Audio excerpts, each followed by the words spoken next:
Hello everyone and welcome. My name is Ariel Hunter. I'm the Community Outreach Coordinator here at the Elkhorn Slough Reserve, and today we're going to be looking at our freshwater pond that's just up near our visitor center. Now this is actually a pond that we created. We dug out the area under it, lined it so that it wouldn't absorb into the ground, and then connected it to a filtration system that collects any excess water that runs off our impermeable surfaced parking lot, filters it, and delivers it out to this pond. So we can actually control the water level in here, which is great if you're an endangered amphibian, like our California red-legged frogs or our Santa Cruz long-toed salamanders, who rely on ponds and wet places to lay their eggs in the spring. Now, a lot of times, ponds or vernal pools can dry up too early, but again, because this one is connected to that system, we can actually keep it filled even if we don't get the necessary amount of rains. So this has become a really ideal habitat for those creatures, and we continue to plant new plants, which are all those little flags that you see, to try to make this habitat even more ideal for these creatures, because most of our salamanders actually live in the oak forest, seen in the background there, and they have to crawl out to ponds. And though it seems like it'd be a pretty easy trek, if you were only about 3 or 4 inches long and you had to climb over all this grass, it would be really hard. So what we've done is we've actually gone in, we've planted some rushes, which rushes are kind of these plants that grow in the water, and they're nice and round. People like to say rushes are round, sedges have edges. Those are 2 different types of plants. Now you know 2 of them.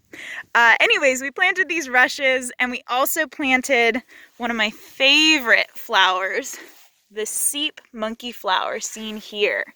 This is another plant that likes to grow around freshwater seeps and areas like that that are nice and wet. And planting these means that this area will be a little bit easier of a surface for these salamanders, these small creatures, to travel across and get to the pond. So again, our goal here is to make this place as ideal and as accessible to these endangered amphibians as we can. And today I did do a scoop into the pond so we can take a look at some of the things that I found just under the water. And it looks like, first off, I did find a tadpole. Most of these tadpoles are probably Pacific chorus frogs right now, although we'll be surveying out here to see if we do get any of those Santa Cruz long-toed salamanders or California tiger salamanders, or ideally some California red-legged frogs. We also have some water striders. Those are the little bugs that you see skimming across the surface of the water. Notice they have really cool looking legs that help them adapt to moving across the surface of the water. Of course, now I've lost it. There it is. They're really cool bugs. There's also bugs that I haven't seemed to have caught today, like dragonflies that do not live in the water, but when they are babies, when they're larvae, they do live in the water. So those are things that we can look forward to as the year goes forward. You can also just barely see all the little dots moving around in there. Any of those little teeny tiny specks that are moving, those are teeny tiny plankton. And plankton are just small drifting organisms. Ooh, there goes the tadpole. He probably just caught something. Or she. But those plankton, those freshwater plankton, are all kinds of little things that could be Daphnia or water fleas, all sorts of little creatures that all of these bigger things feed on.